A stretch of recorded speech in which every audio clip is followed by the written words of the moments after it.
السلام علیکم ورحمۃ اللہ وبرکاتہ۔ اسلام کی بنیاد جن چیزوں پر ہے ان میں دوسری چیز نماز ہے۔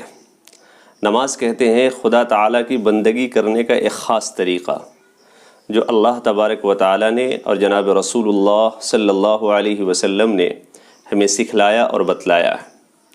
لیکن نماز شروع کرنے سے پہلے کچھ چیزوں کی ضرورت پڑتی ہے جس کے بغیر نماز نہیں ہوتی، جنہیں شرائط نماز کہا جاتا ہے۔ آج ہم اس چیز کو سمجھیں گے۔ نماز کے اندر 7 چیزیں فرض ہیں، 7 چیزیں شرط ہیں۔ نمبر 1، بدن کا پاک ہونا، یعنی نمازی کا بدن نجاست حکمیہ اور نجاست حقیقیہ دونوں سے پاک ہونا ضروری ہے۔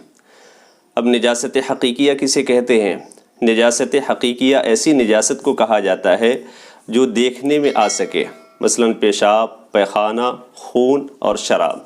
اور نجاست حکمیہ اسے کہا جاتا ہے کہ جو دیکھنے میں نہ آ سکے لیکن اس کا ثبوت شریعت سے ثابت ہو، جیسے بے وضو ہونا اور اسی طریقے سے غسل جنابت کا ہونا۔ تو پہلی شرط ہے بدن کا پاک ہونا۔ نماز کی دوسری شرط ہے کپڑوں کا پاک ہونا۔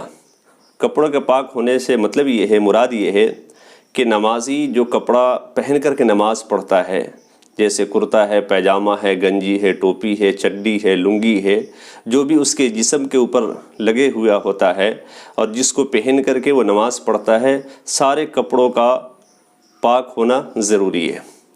نماز کی تیسری شرط ہے سطر کا چھپا ہوا ہونا، یعنی مرد کے لیے ناف سے لے کر گھٹنوں تک نماز کے حالت میں چھپانا جو ہے یہ فرض ہے، اور عورت کے لیے چہرہ اور دونوں ہتھیلی اور دونوں پاؤں کے علاوہ پورے جسم کو ڈھانکنا جو ہے ضروری ہے۔ اگر نماز کے اندر ان اعضاء میں سے کہیں پر اگر سطر کھل گیا اور اتنی دیر تک سطر کھلا رہا جتنے دیر میں 3 مرتبہ سبحان ربی العظیم، سبحان ربی العظیم، سبحان ربی العظیم پڑھ سکتے ہیں، تو نماز جو ہے فاسد ہو جائے گی۔ نماز کی چوتھی شرط ہے جگہ کا پاک ہونا، یعنی دونوں قدموں اور گھٹنوں اور ہاتھ اور سجدے کی جگہ کا پاک ہونا جو ہے ضروری ہے۔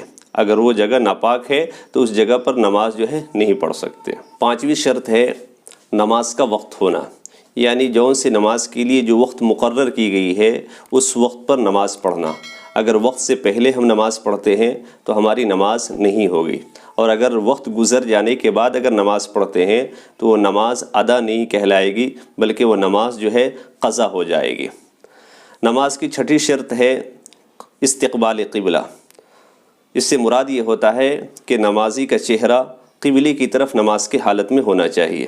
اگر جو ہے قبلے کی طرف سے رخ ہٹ جائے گا تو نماز جو ہے نہیں ہوگی۔ نماز کی 7ویں شرط ہے نیت کرنا۔ نیت ویسے تو دل کے ارادے کو کہتے ہیں کہ دل سے کسی چیز کا ارادہ کر لیا بس وہ نیت ہو گیا، لیکن نماز کے لیے نیت کرنے کا سے مراد یہ ہے کہ جون سی نماز پڑھ رہا ہے اس خاص نماز کی نیت کرے گا۔ مثلا فجر کی نماز پڑھ رہا ہے تو یہ نیت کرے گا کہ آج کی فجر کی نماز پڑھتا ہوں، بس اتنا کہہ لے گا تو کافی ہو جائے گا۔ اور اگر قضا نماز پڑھ رہا ہے تو اس کے اندر جو ہے قضا نماز کہنا ضروری ہے کہ میری فلاں دن کی فجر کی جو نماز قضا ہو گئی ہے وہ نماز پڑھتا ہوں۔ یہ 7 شرائط ہیں کہ جس کے بغیر جو ہے نماز انسان شروع نہیں کر سکتا۔ اس کو بیرونی فرائض بھی کہا جاتا ہے۔ اب نماز کے اندر کے فرائض کتنے ہیں، نماز کے واجبات کتنے ہیں، انشاءاللہ نیکسٹ ویڈیو پر اس کے اوپر جو ہے روشنی ڈالی جائے گی۔ تب تک کے لیے خدا حافظ۔ السلام علیکم ورحمۃ اللہ وبرکاتہ۔